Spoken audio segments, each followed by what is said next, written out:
എന്നെ എൻ്റെ കണ്ണേട്ടനിൽ നിന്നും അകറ്റുമെന്ന് പറഞ്ഞത്? അതൊക്കെ എന്തിനായിരുന്നു? നിനക്ക് വേണ്ടി, നിന്റെ ജീവൻ രക്ഷിക്കാൻ വേണ്ടി. സുപ്രിയയോ ജനാർദ്ദന വർമ്മയോ നിന്റെ ഒരു ചെറുവിരൽ പോലും സ്പർശിക്കാതിരിക്കാൻ വേണ്ടി. സുപ്രിയ, ജനാർദ്ദന വർമ്മ, അവരും സഞ്ജയും തമ്മിൽ ശത്രുത ഉണ്ടായതും എനിക്ക് വേണ്ടി എന്നാണ് പറയുന്നേ. പല്ലവി സംശയത്തോടെ അവളെ നോക്കി ചോദിച്ചു. അല്ല, അതൊരിക്കലും നിന്റെ പേരിൽ തുടങ്ങിയ പ്രശ്നമല്ല. അതിന് കാരണം മറ്റൊന്ന്. പല്ലവി ഒന്നും മനസ്സിലാവാതെ അവളെ തന്നെ നോക്കി. ജനാർദ്ദന വർമ്മയുടെ തെറ്റിന്റെ ഫലമായി ജന്മം കൊണ്ടതാണ് സഞ്ജയ്. നീ പറഞ്ഞു വരുന്നത് സഞ്ജയുടെ അച്ഛൻ ജനാർദ്ദന വർമ്മ ആണെന്നാണോ? കണ്ണൻ ദേവാനിയെ നോക്കി ചോദിച്ചു. അതെ. അതെങ്ങനെ? സഞ്ജയുടെ അമ്മയ്ക്ക് ജനാർദ്ദന വർമ്മയോട് തോന്നിയ പ്രണയം. പക്ഷേ അയാൾ അവരെ അയാളുടെ ഭോഗവസ്തുവായി മാത്രമാണ് കണ്ടത്. അയാളുടെ ആവശ്യം കഴിഞ്ഞപ്പോൾ പൊടിയും തട്ടി അയാൾ പോയി. എന്നാൽ അയാൾ വരുമെന്ന് തന്നെ പ്രതീക്ഷിച്ച് സഞ്ജയുടെ അമ്മ മാധവി അയാൾക്ക് വേണ്ടി കാത്തിരുന്നു. അവസാനം സഞ്ജയ്ക്ക് ജന്മം നൽകിയിട്ടും അയാൾ വരാതായതും കുഞ്ഞിനെ കൊന്നു കളയാൻ വീട്ടുകാർ തുനിഞ്ഞു. എന്നാൽ തൻ്റെ മകനെ സംരക്ഷിക്കാൻ അവർ ആ വീട് വിട്ടിറങ്ങി.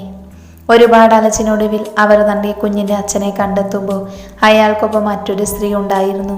അയാളുടെ കാല് പിടിച്ച് യാചിച്ചിട്ടും സ്വീകരിച്ചില്ല. മകനെ ഹോസ്റ്റലിൽ നിർത്തി വീട്ടുപണി ചെയ്ത് മകനെ നോക്കി.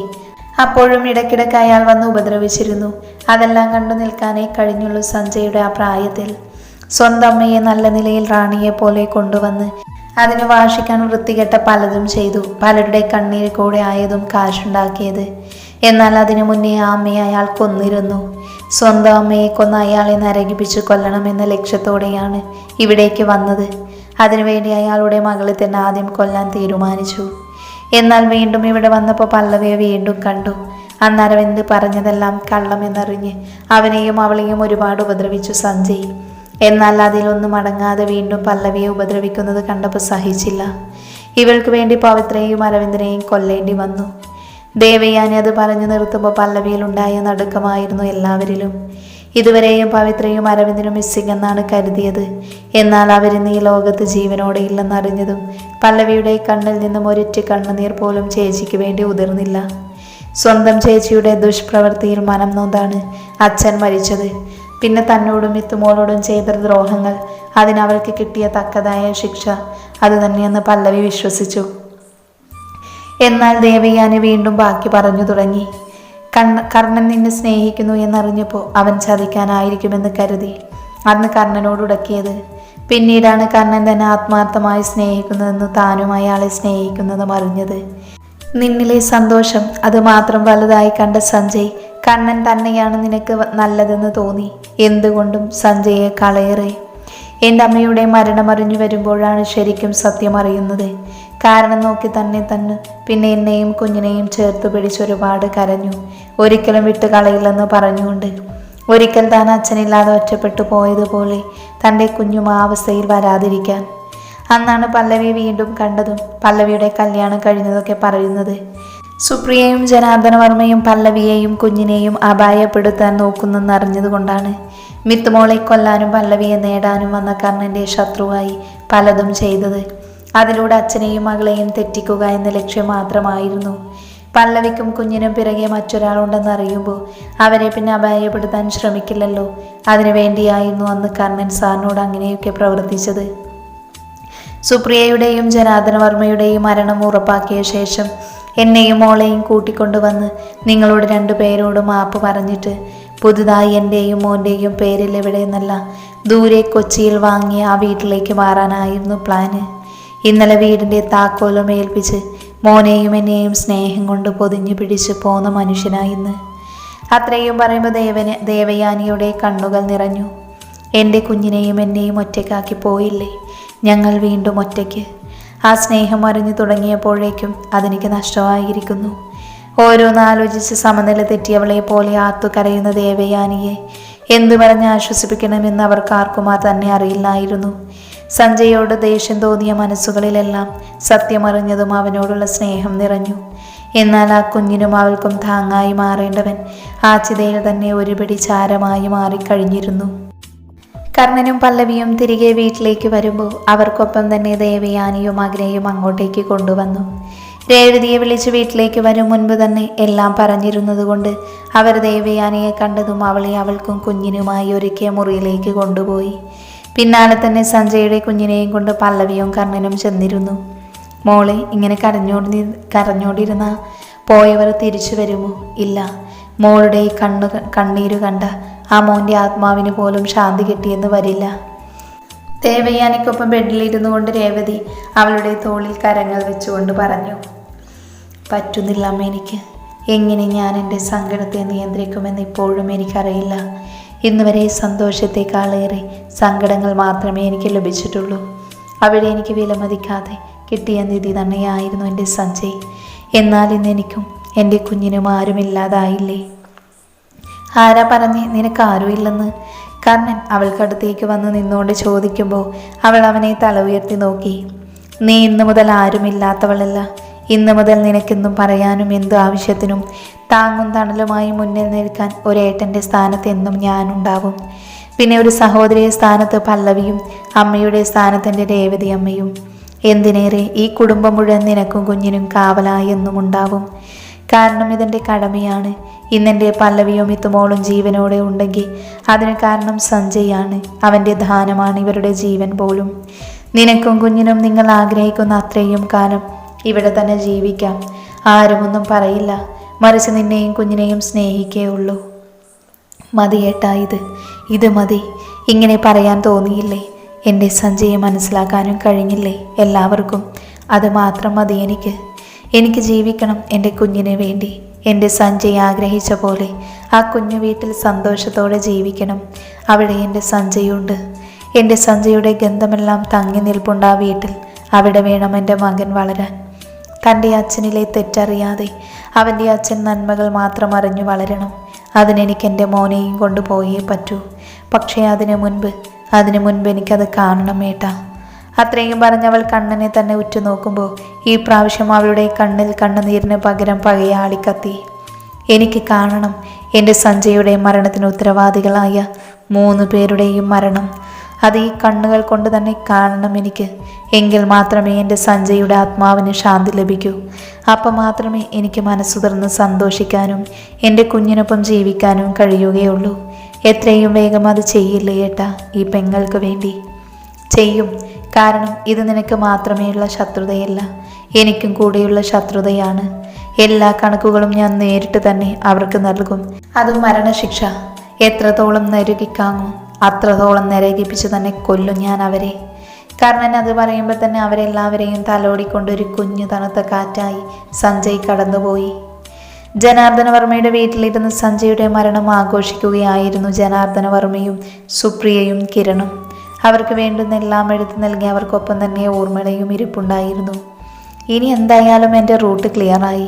സഞ്ജയെ തട്ടിയെടുത്തതും അവനെ കൊല്ലാൻ കൂട്ടുന്നതിൻ്റെ ഫലമായി സാറ് തന്നതും എല്ലാം കൊണ്ടും ഞാൻ നാളെ പോകും. ഇനി ഇവിടേക്ക് മടങ്ങി വരേണ്ട ആവശ്യവുമില്ല. അത്രയും പറഞ്ഞ് ചിരിച്ചുകൊണ്ട് കിരൺ മദ്യം അകത്താക്കി. തൻ്റെ റൂട്ട് ക്ലിയറായി, പക്ഷേ ഞങ്ങളുടേത് ഇപ്പോഴും ക്ലിയറായില്ല. സുപ്രിയ കിരണിനെ നോക്കി പറഞ്ഞു. ഏയ് പ്രിയ, സഞ്ജയെ കൊന്നില്ലേ? അതുപോലെ ഒരു ചതി ഉപയോഗിച്ച് കൊല്ലണം ആ പല്ലവിയെയും കൊച്ചിനെയും. ഇതൊന്നും ഞാൻ പറഞ്ഞു തരാതെ രണ്ടാൾക്കും തന്നെ അറിയാവുന്നതല്ലേ. പിന്നെന്തിനാ വെച്ച് താമസിപ്പിക്കുന്നത്? അങ്ങ് കൊന്നു കളഞ്ഞിട്ട് കണ്ണിത് പിടിച്ചെടുക്കാനുള്ളതെല്ലാം എടുക്കണം. അതവനായാലും അവൻ്റെ സ്വത്തുക്കളായാലും. നിനക്ക് നിസ്സാരമായി പറയാം. അതിന് കാരണം ആ കണ്ണനെ നിനക്കറിയാത്തത് കൊണ്ടാണ്. സഞ്ജയെ കീഴ്പ്പെടുത്തിയ പോലെ അത്ര നിസ്സാരമായി അവനെ കീഴ്പ്പെടുത്താൻ കഴിയില്ല. അങ്ങനെ കഴിയുമായിരുന്നുവെങ്കിൽ എന്നെ സാധിച്ചേനെ. അവൻ്റെ തന്തയെയും ആ പെണ്ണിനെയും കൊന്നപ്പോൾ തന്നെ ആവാമായിരുന്നില്ലേ എല്ലാം. ജനാർദ്ദനൻ അവനെ നോക്കി പറഞ്ഞു. എൻ്റെ സാറേ, എത്ര വലിയ മറ്റെടുത്ത മോനെന്ന് പറഞ്ഞാലും ശരി, പിന്നിൽ നിന്നൊരു കുത്തുകൊടുത്ത തീരാവുന്നതേ ഉള്ളൂ എല്ലാം. അതുപോലെ തന്നെ ഇവിടെയും ശ്രമിച്ചു നോക്ക്. ഇപ്രാവശ്യം വിജയം സാറിനൊപ്പം തന്നെ ഉണ്ടാവും. ഇനി കരുക്കൾ നീക്കുമ്പോൾ സൂക്ഷിച്ചു. കാരണം ശത്രുപക്ഷത്തും അവൻ മാത്രമല്ല അണിനിരന്നിരിക്കുന്നത്. അവൻ്റെ കൂടെ എന്തിനും ഏതിനെന്ന വണ്ണം എൻ്റെ അനിയത്തിയും മോളുമുണ്ട്. പിന്നെ ആ പോലീസുകാരൻ പന്ന മോനും. അതുകൊണ്ട് തന്നെ എടുത്തു ചാടി വല്ലതും ചെയ്താൽ തന്നെ ഒരു നിമിഷം കൊണ്ട് പറ്റുന്ന മിസ്റ്റേക്ക് ചിലപ്പോൾ എൻ്റെയും ഇവളുടെയും ജീവൻ വരെ പോയെന്ന് വരാം. ഡാഡ്, സുപ്രിയ ഉച്ചത്തിൽ വിളിച്ചു. ഇല്ല മോളെ, അതിനു മുന്നേ അവരെ നമ്മൾ തീർക്കും. കിരൺ പറഞ്ഞതുപോലെ അതിനുള്ള കരുക്കൾ തയ്യാറാക്കുകയാണ് വേണ്ടത്, എത്രയും വേഗം തന്നെ. അത്രയും പറഞ്ഞ് ചിരിച്ചുകൊണ്ട് മദ്യം അകത്തേക്ക് ആക്കുമ്പോൾ അയാൾക്കൊപ്പം അവരും പങ്കുചേർന്നു, അവരെ എതിർക്കുന്നവരുടെ നാശത്തിനു വേണ്ടി. പല്ലവി മിത്തുമോളെ തൊട്ടിൽ കിടത്തിയ ശേഷം കർണനെ നോക്കുമ്പോൾ അവൻ ജനൽപ്പാളികൾ കൂടെ പുറത്തേക്ക് നോക്കി നിൽക്കുമായിരുന്നു. തോളിൽ പല്ലവിയുടെ കരസ്പർശം അറിഞ്ഞതും കർണൻ അവളെ തിരിഞ്ഞു നോക്കി. കണ്ണേട്ടൻ എന്താ ആലോചിക്കുന്നേ? ദേവാനിയെ പറ്റിയാണോ? അല്ല, പിന്നെ സഞ്ജയെ പറ്റി. അത്രയും പറഞ്ഞ ശേഷം ബെഡിലേക്ക് ഇരുന്നിട്ട് അവൻ്റെ അടുത്തായി പല്ലവിയെയും പിടിച്ചിരുത്തി. ഒരു പക്ഷേ സഞ്ജയ് നിന്നെ സ്നേഹിക്കുന്നത് നീ അറിഞ്ഞിരുന്നെങ്കിൽ ഒരു പക്ഷേ അവനൊപ്പം പോയേനെ, അല്ലേ? മിത്തുമോളെയും കൊണ്ട്. എന്തേ ഇപ്പോൾ അങ്ങനെ തോന്നാൻ? അല്ല, ഇന്ന് ദേവയാനി പറഞ്ഞത് വെച്ച് മനസ്സിലായി തന്നെ അയാൾ എത്രമാത്രം സ്നേഹിച്ചിരുന്നു എന്ന്. തനിക്ക് വേണ്ടി തന്നെ ദ്രോഹിച്ച തൻ്റെ സ്വന്തം ചേച്ചിയെയും അരവിന്ദനെയും വരെ അവൻ കൊന്നുകളഞ്ഞില്ലേ? നിനക്കും കുഞ്ഞിനും നേരെ ജനാർദ്ദനെയോ സുപ്രിയയുടെയോ കരങ്ങൾ തേടി വരാതെ വണ്ണം എന്നെ പോലെ ശത്രുവാക്കി മാറ്റിയില്ലേ? എല്ലാം കൊണ്ടും നീ അറിയാതെ തന്നെ അവൻ നിനക്ക് കവചമായിരുന്നു. അതിൽ നിന്ന് തന്നെ മനസ്സിലാക്കാം അവൻ നിന്നോടുള്ള പ്രണയം. കണ്ണേട്ടൻ പറഞ്ഞത് ശരിയാ. ഞാൻ അറിയാതെ പോയ എന്നിലേക്കുള്ള പ്രണയമായിരുന്നു സഞ്ജയ്. ഒരുപക്ഷെ അത് ഞാൻ അറിയേണ്ട സമയത്ത് അറിഞ്ഞിരുന്നുവെങ്കിൽ ഒരിക്കലും ഒറ്റയ്ക്കാക്കാതെ കൂടെ കൂട്ടിയേനെ എൻ്റെ താലിയുടെ അവകാശിയായി. അത്രയും പറഞ്ഞ് പല്ലവി ഒളിയണ്ണിട്ട് കണ്ണനെ നോക്കി. എന്നിട്ട് വീണ്ടും പറഞ്ഞു, പറഞ്ഞിട്ട് കാര്യമില്ല. ആ സ്നേഹം കിട്ടാൻ യോഗ്യതയില്ലാതെയായി പോയി. കിട്ടിയത് ഇങ്ങനെയൊന്നും. പല്ലവി അത് പറഞ്ഞു തീർന്നതും കർണൻ അവളെ കൂർപ്പിച്ചു നോക്കി. എങ്ങനെയുള്ളനെ കിട്ടിയെന്ന മോൾ ഉദ്ദേശിച്ചേ? ഈ നിൽക്കുന്നതിനെ പോലെ ഒന്നിനെ. കർണനെ ചൂണ്ടി പല്ലവി പറഞ്ഞു. എന്താടി എനിക്കൊരു കുറവ്? എന്തേ? അവൻ നിന്നെ സ്നേഹിച്ചിരുന്നു എന്നറിഞ്ഞപ്പോൾ എന്നെ വേണ്ടാതായോ നിനക്ക്? പറയടി, ആയോന്ന്? പല്ലവിയുടെ കയ്യിൽ പിടിച്ചത് ചോദിക്കുമ്പോൾ ഉള്ളിലെ ചിരി അടക്കി പിടിച്ചവൾ പുറമേ സങ്കടം വരുത്തിക്കൊണ്ട് പറഞ്ഞു. അതിന് കണ്ണേട്ടനല്ലല്ലോ, കണ്ണേട്ടനെ ഞാനല്ലേ സ്നേഹിച്ചേ. എന്നിലെ ഇഷ്ടവും ഞാൻ തന്നെയല്ല ആദ്യം പറഞ്ഞതും. അത് കഴിഞ്ഞ് എത്ര നാൾ കഴിഞ്ഞ കണ്ണേട്ടൻ എന്നോട് ഇഷ്ടം പറഞ്ഞേ. ഇനി ആ പറഞ്ഞത് സഹതാപം കൊണ്ടാണെന്നും ആർക്കറിയാം. ഇനി സഞ്ജയുടെ സ്നേഹം മനസ്സിലാക്കിയിട്ട് കാര്യമില്ല. പോയവർ പോയില്ലേ. ഇല്ലായിരുന്നുവെങ്കിൽ ഞാനൊന്ന് നോക്കിയേനെ, എനിക്ക് വേണ്ടി എത്രയൊക്കെ ചെയ്തയാളെ. പല്ലവി അത് പറഞ്ഞു തീർന്നതും കർണൻ പല്ലവിയെ പിടിച്ച് നെഞ്ചിലേക്ക് ഇട്ടുകൊണ്ട് അവളെ ബലിഷ്ഠമായ കരങ്ങൾ കൊണ്ട് വലിഞ്ഞു മുറുക്കി പിടിച്ചു.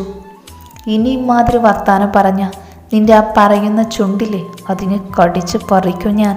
ഇന്ന് ഞാൻ എന്നേക്കാൾ സ്നേഹിക്കുന്നെങ്കിൽ അത് നിന്നെയാണ്. നീയില്ലാതെ പറ്റില്ല.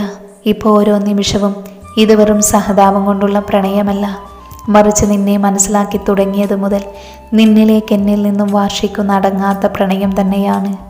അത്രയും പറഞ്ഞ് കണ്ണൻ പല്ലവി നെറ്റിയിൽ ഇരുകവിളിലും മുക്കുന്തുമ്പിലും ചുംബിച്ചു. അവസാനം റോസാപ്പൂ പോലുള്ള അവളുടെ ആയുധലുകൾ കണ്ണുകൾ ഉടക്കിയതും മെല്ലെ അതിൽ ചുംബിച്ചു. പിന്നെ അത് തീവ്ര ചുംബനത്തിലേക്ക് വഴിമാറുമ്പോൾ കണ്ണുകൾ അടച്ച് പല്ലവി അതിനെ സ്വീകരിച്ചു. അപ്പോഴും അവളുടെ കരങ്ങൾ അവനെ അവളിലേക്ക് ശക്തിയായി വലിഞ്ഞു മുറുകി ചേർത്തു പിടിച്ചിരുന്നു. അവളുടെ ചുണ്ടുകളിലെ ഓരോ ഇതളുകളെയും മാറി മാറി നുണഞ്ഞുകൊണ്ട് അവളെയും കൊണ്ടവൻ ബെഡിലേക്ക് മറിഞ്ഞു.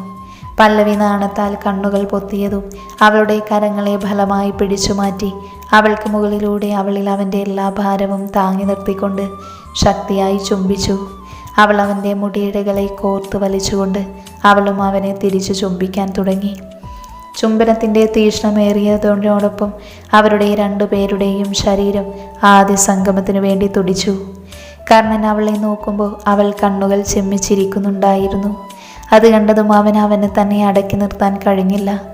അവളിലെ ഓരോ വസ്ത്രങ്ങളും അവൾ പോലും അറിയാതെ അവൻ അടർത്തിയെറിഞ്ഞു. ഒപ്പം അവനിൽ നിന്നും അവൻ്റെ കരങ്ങളും ചുണ്ടുകളും നഗ്നമായി അവളുടെ മേനിയാകെ ഓടി നടന്നു. കാറ്റിന് പോലും കടന്നു കയറാൻ പറ്റാത്ത രീതിയിൽ അപ്പോഴും അവൻ അവളിൽ അമർന്നു കിടപ്പുണ്ടായിരുന്നു. ഇപ്രാവശ്യം അവൻ്റെ ചുണ്ടുകൾക്കൊപ്പം പല്ലുകളും അവൻ അവളിലേറെ ഇഷ്ടപ്പെട്ട ഭാഗത്തെല്ലാം അമർന്നിരുന്നു. ആദ്യം അതൊരു വേദന നൽകിയെങ്കിലും പിന്നീട് അത് അവളിൽ വികാരത്തിൻ്റെ മറ്റൊരു തീവ്രമായ വേലിയേറ്റം തന്നെ ഉണ്ടാക്കി. അവസാനം അവളിലെ പെണ്ണിനെ സ്വന്തമാക്കുമ്പോൾ അവളൊന്ന് ഉയർന്നു പൊങ്ങി. അവളിലേക്ക് വീണ്ടും വീണ്ടും ആഴ്ന്നിറങ്ങി. പല്ലവി എന്ന പെണ്ണിനെ എല്ലാ അർത്ഥത്തിലും അവൻ സ്വന്തമാക്കി. എന്തോ വല്ലാത്തൊരനുഭൂതി രണ്ടുപേരിലും നിറഞ്ഞു. എത്ര രുചിച്ചിട്ടും മതി വരാത്തതുപോലെ കർണൻ അവൾ എന്ന പെണ്ണിലേക്ക്, അവൾ എന്ന നഗ്നതയിലേക്ക് ആഴ്ന്നിറങ്ങിക്കൊണ്ടിരുന്നു. ആ രാവ് പുലരുവോളം പല്ലവിയും കർണനും ഉറങ്ങിയില്ല. ഓരോ യാമത്തിലും മഴയായി അവൻ വീണ്ടും വീണ്ടും അവളിലേക്ക് പെയ്തുകൊണ്ട് തന്നെ ഇരുന്നു. രാവിലെ പല്ലവി കണ്ണു തുറക്കുമ്പോൾ കർണൻ്റെ നെഞ്ചിൽ തല ചേർത്ത് വെച്ചാണ് അവൾ കിടന്നിരുന്നത്. അവൻ്റെ ഒരു കരം അവളെ അവനിലേക്ക് തന്നെ ചേർത്ത് പിടിച്ചിരുന്നു. കർണനെ ഉണർത്താതെ ബെഡിൽ നിന്നും ബെഡ്ഷീറ്റ് കൊണ്ട് തൻ്റെ ദേഹം മറച്ചുകൊണ്ട് അവൾ എഴുന്നേറ്റു. പിന്നെ മെല്ലെ കർണൻ്റെ നെറ്റിയിലും ചുണ്ടിലും മുത്തങ്ങൾ നൽകിക്കൊണ്ട് അഴിഞ്ഞു നിലത്ത് കിടന്ന ഡ്രസ്സെല്ലാം വാരിയെടുത്ത് ബാത്റൂമിലേക്ക് കയറി. കുളിക്കുമ്പോൾ അവൻ അവൾക്ക് രഹസ്യഭാഗങ്ങളിൽ നൽകിയ കടിച്ച പാടുകളിലെല്ലാം സുഖമുള്ള നീറ്റൽ അനുഭവപ്പെട്ടു. അതവളിൽ നാണത്തിൻ്റെ ചിരി ഉതിർത്തു. കർണൻ എഴുന്നേൽക്കുമ്പോൾ അടുത്ത് പല്ലവി ഉണ്ടായിരുന്നില്ല. അവൻ മുന്നിലേക്ക് നോക്കുമ്പോൾ കണ്ടു തൻ്റെ പേരിൽ സിന്ദൂരം ചാർത്തി ഒരുങ്ങി തിരിഞ്ഞു തന്നെ നോക്കുന്ന പെണ്ണിനെ. ഒരു നിമിഷം കർണൻ കണ്ണുകൾ പല്ലവിയിൽ തന്നെ ഉടുക്കി നിന്നു. ഒരു ഡാർക്ക് ഗോൾഡൻ റെഡ് മെറൂൺ കളറും ചേർന്ന സാരിയായിരുന്നു വേഷം. നന്നായി അത് ഞൊറിഞ്ഞിട്ടുണ്ടവൾ. മുടിക്കുളിർ പിന്നൽ കെട്ടി മൊത്തത്തിൽ അഴിച്ചിട്ടിട്ടുണ്ട്. ഇന്നെന്തോ അവളെ കാണാൻ ഇന്നത്തെക്കാളും പ്രത്യേക ഭംഗിയുള്ളതുപോലെ തോന്നി കർണന്. പല്ലവി മെല്ലെ കർണൻ്റെ അടുത്തേക്ക് വന്ന കണ്ണുകളിലേക്ക് ഊതി. അവളിൽ നിന്ന് വമിക്കുന്ന സോപ്പിൻ്റെയും ഷാമ്പുവിൻ്റെയും മണം വീണ്ടും ആ പെണ്ണിലേക്ക് പടർന്നു കയറാൻ അവനെ മത്തു പിടിപ്പിച്ചു. അവൻ്റെ കരങ്ങൾ മുന്നിലേക്ക് ചെന്ന് അവളെ പിടിച്ച് അവൻ്റെ നെഞ്ചിലേക്ക് ഇടും മുൻപായി. ആ നീക്കം മനസ്സിലാക്കി പല്ലവി അവനിൽ നിന്നും ഓടി ഡോറ് തുറന്ന് പുറത്തേക്ക് പോയി. പുറത്തിറങ്ങിയ ശേഷം വീണ്ടും പല്ലവി അകത്തേക്ക് നോക്കി ഒളി കണ്ണിട്ട് നോക്കുമ്പോൾ അവൻ അവളെ തന്നെ നോക്കിയിരിപ്പുണ്ടായിരുന്നു. അവൻ്റെ ചുണ്ടിലെ കള്ളച്ചിരി മനസ്സിലാക്കിയ പോലെ അവൾ വിളിച്ചു പറഞ്ഞു, ഇന്നിനി കണ്ണേട്ടനെ എന്നെ കിട്ടില്ല കേട്ടോ. അതിനവന് വീണ്ടും അതേ കള്ളച്ചിരി തന്നെ നൽകി. പല്ലവി താഴെ വരുമ്പോൾ ദേവയാനിയുടെ മകൻ ദേവൂട്ടിനെ ഊട്ടുന്ന തിരക്കിലായിരുന്നു രേവതി. ദേവയാനി എഴുന്നേറ്റില്ല അമ്മേ? പല്ലവി അവർക്കരികിൽ വന്നു നിന്നുകൊണ്ട് ചോദിച്ചു. എണീറ്റു, ഞാൻ കഴിക്കാൻ ഫുഡ് കൊണ്ട് വെച്ചിരുന്നു, ഇപ്പം വേണ്ട, പിന്നെ കഴിച്ചോളാമെന്ന് പറഞ്ഞ് വീണ്ടും കിടന്നു മോള്. പിന്നെ അതിൻ്റെ അവസ്ഥ മോശമായതുകൊണ്ട് ഞാൻ പിന്നെ നിർബന്ധിച്ചില്ല. കാരണം അതിൻ്റെ കണ്ണുനീര് സഹിക്കാൻ കഴിയുന്നില്ല. തൽക്കാലം മോർണിംഗ് തന്നേക്ക്, ഞാൻ കൊടുക്കാം. അച്ഛന് ഓഫീസിൽ പോകാനുള്ളതല്ലേ, അമ്മ ചെല്ല്. രേവതി പിന്നെ ദേവൂട്ടിനെ പല്ലവിയെ ഏൽപ്പിച്ച് മുകളിലേക്ക് പോകുമ്പോൾ അവൾ അവന് വാരി കൊടുക്കാൻ തുടങ്ങി. പല്ലവി ആ കുഞ്ഞിനെ തന്നെ കണ്ണെടുക്കാതെ നോക്കിയിരുന്നു. ദേവയാനിയുടെ അതേ വെളുത്ത നിറമാണ് ആൾക്ക്. കുഞ്ഞി പൂച്ച കണ്ണുകൾ, ചെമ്പൻ മുടിയിഴകളും ചിരിക്കുമ്പോഴുള്ള രണ്ട് കവിളിലെയും നുണക്കുഴി, അതെല്ലാം അവനിലെ ഭംഗി കൂട്ടി. ശരിക്കും ഒരു കുഞ്ഞു സഞ്ജയ് തന്നെയായിരുന്നു.